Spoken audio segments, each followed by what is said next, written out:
बात को समझा है कि मेरा एक और हिस्सा है और वो हिस्सा क्यों मेरी जिम्मेवारी है और अपनी जिम्मेवारियों को मैं निभाता हूं, परंतु सारी जिम्मेवारियों के बावजूद मैं उस चीज को नहीं भूलना चाहता जो मेरी सबसे असली जिम्मेवारी है, सबसे असली जिम्मेवारी। अगर मैं किसी का ऋणी हूं तो मैं श्वास का ऋणी हूं,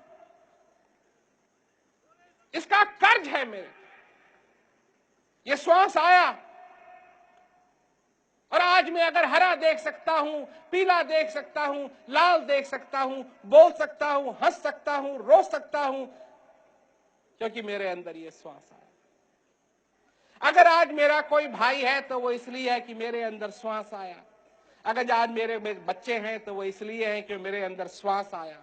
अगर आज मैंने किसी चीज को हासिल किया है तो वो इसलिए हासिल किया है क्योंकि मेरे अंदर श्वास आया। और जिस दिन ये श्वास आना बंद हो जाएगा, न मैं किसी का बाप रहूंगा, न मैं किसी का भाई रहूंगा, न मेरे लिए कोई हरा रहेगा, न मेरे लिए कोई पीला रहेगा, न मेरे लिए कोई स्वाद रहेगा, न मेरे लिए कुछ रहेगा।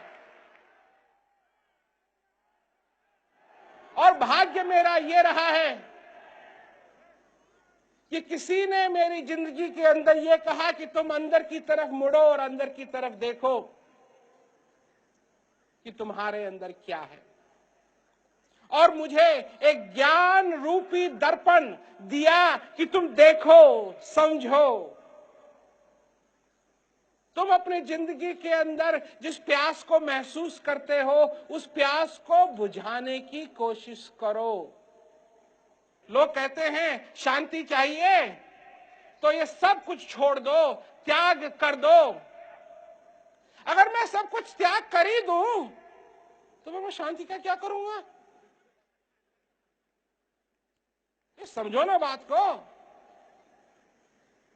जब कुछ है ही नहीं, जब कुछ भी नहीं है तो मैं शांति का क्या करूंगा?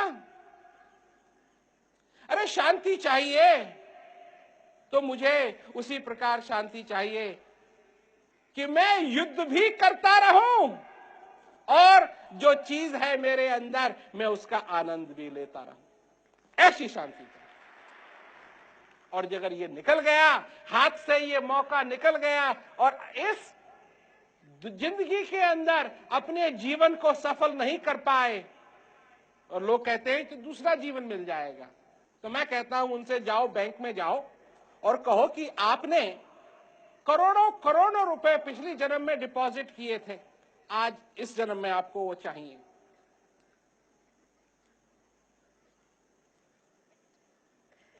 चपड़ासी को बुलाएंगे, आपको पकड़ के बैंक के बाहर फेंक देंगे। तो बैंक वालों को मालूम है ना, बैंक वालों को मालूम है ऐसी कोई चीज नहीं है। अगर आप बैंक के पास जाकर के ये कहें कि हाँ भाई ये ले लो पैसे और इसका जो सूद है, इसका जो इंटरेस्ट है वो अगले जन्म तक चलता रहेगा, मैं पैसे निकालूंगा नहीं, तो मेरे को वो एडवांस में ही पैसा दे दो, कोई नहीं देगा, कोई नहीं देगा।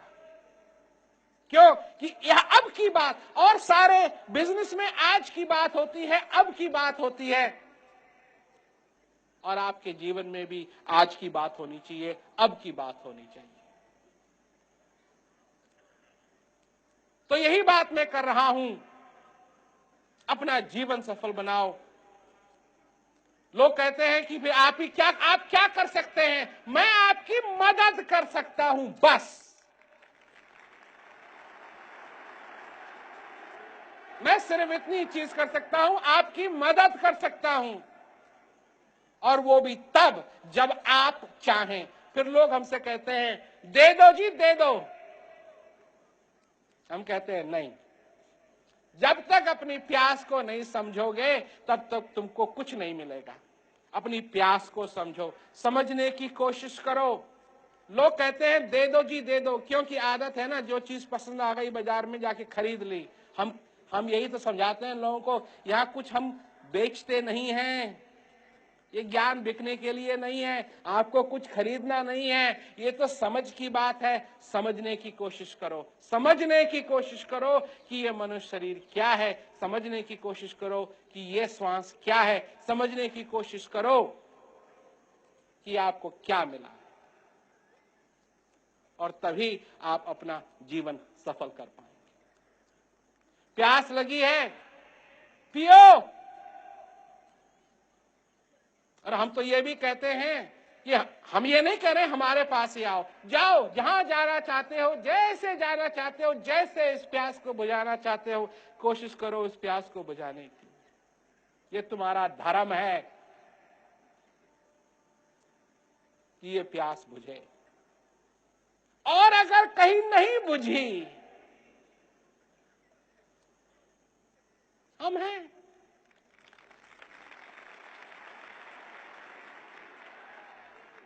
हम हैं। लोग कहते हैं कि अगर आपकी बात हम मानेंगे तो हमको अपना धर्म छोड़ना पड़ेगा। क्यों क्यों छोड़ना पड़ेगा? तुम भगवान में आस्था रखना चाहते हो, कोई बात नहीं। कोई एक रखना चाहता है, कोई बात नहीं। भाई जब श्वास ये नहीं कहता है कि तू इस धर्म का है तो मैं तो नहीं आ रहा तेरे अंदर, श्वास तो किसी का धर्म नहीं देखता है, तो फिर मनुष्य को किसी का धर्म क्यों देखना चाहिए? सब अपनी अपनी आस्था रखते हैं, अपनी तरफ से अपनी तरीके से उस भगवान की पूजा करना चाहते हैं। ये सबका अधिकार है कि वो अपनी तरीके से उस भगवान की, उस शक्ति की पूजा करें। ये किसी को अधिकार नहीं बनता है कि नहीं यही ठीक है या यही ठीक है या यही ठीक है। मानवता की सबसे असली चीज ये है कि हम मनुष्य को मनुष्य के रूप में देखें। लोग मेरे से पूछते हैं क्या आप अपने आप को भगवान कहते हैं? मैं कहता हूं कभी नहीं। भगवान मेरे अंदर जरूर है जैसे तुम्हारे अंदर है, पर मैं भी मनुष्य हूं और तुम भी मनुष्य हो।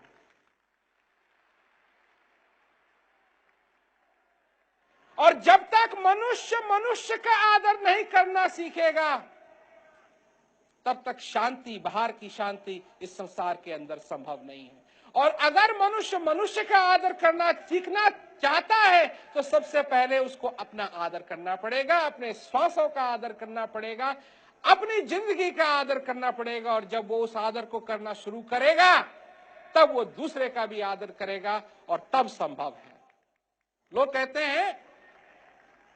कहते हैं और किसी ने हमसे कहा कि आप कैसे लाएंगे इस विश्व में शांति? मैंने कहा भाई, उसको मैंने एक फुटबॉल फील्ड का ही इसी तरीके की जगह का मैंने उसको उदाहरण दिया। मैंने कहा कि अगर ऐसा जैसा स्टेडियम हो और इसको तुम चाहते हो कि इसमें उजाला हो, तो कैसे होगा उजाला?